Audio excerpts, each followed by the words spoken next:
What is a SPAC? A special purpose acquisition company is a public shell company created to acquire a private company and put it into the public markets. SPACs are also called blank check companies. They go public before their acquisition company is discovered. An alternative to a classic IPO for some startups and a new way to raise capital for investors. Richard Branson went public on Virgin Galactic in October 2019 using a SPAC. Although SPACs have existed since the 90s, they have gained popularity in recent times.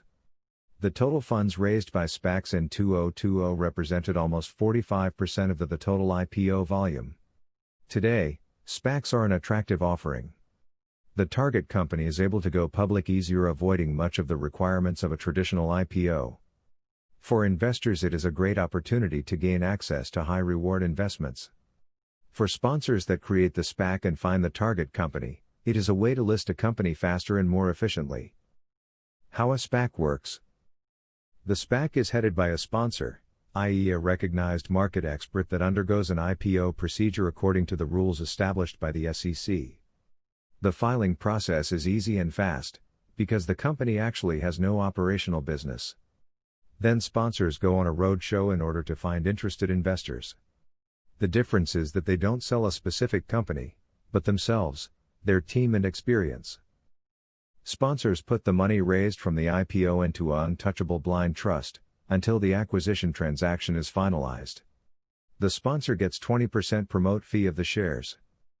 Sponsors have 2 years to find a company to acquire. In case if they are not able to find a target, investors' monies is returned. De-SPAC. After sponsors have found a company, the acquisition of a company and the terms of such an acquisition are discussed with the existing SPAC shareholders, and after the transaction, they usually receive not only a corresponding stake in the new company, but also options to purchase some more shares in the future. The target company is presented to shareholders, who have an opportunity to vote on the acquisition. They also can redeem their shares for their money back if sponsors chose a company that they don't like, even if the acquisition is approved. Once the final decision is made, the merger process starts. Traditional IPO takes from 24 to 36 months, while SPAC's mergers process takes 3 to 4 months. The target company appears in a public market under its name. Why now for investors?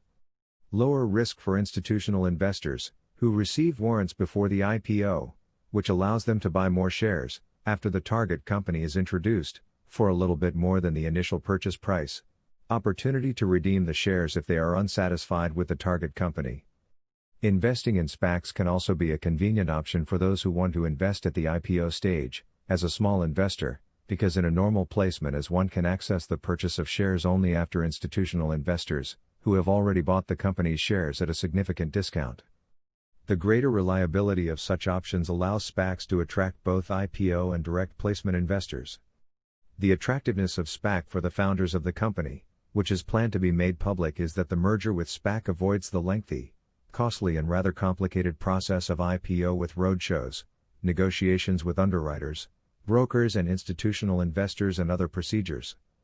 In the case of SPAC, negotiations are conducted with only one party, without the involvement of underwriters, brokers, and immediately after the completion of the transaction, the company receives all the benefits of going public.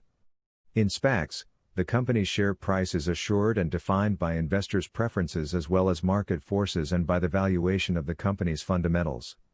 A SPAC deal avoids price uncertainty, because the target company's management is able to negotiate an exact purchase price. This is not the case for IPOs. Besides the easier and faster IPO process, companies also get a team of experienced advisors, who assist companies' management on post-IPO steps. Challenges and concerns.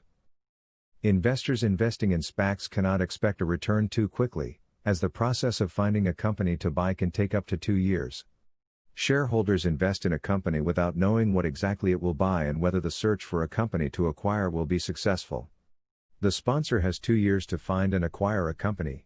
If that deadline is approaching, the sponsor may choose the wrong company to buy. That can be harmful for investors. Unlike a direct placement, a SPAC costs are similar than a traditional IPO, since in this case commissions are also paid to underwriters, brokers, bank consultations. Often SPACs turn out to be even more expensive than traditional IPOs.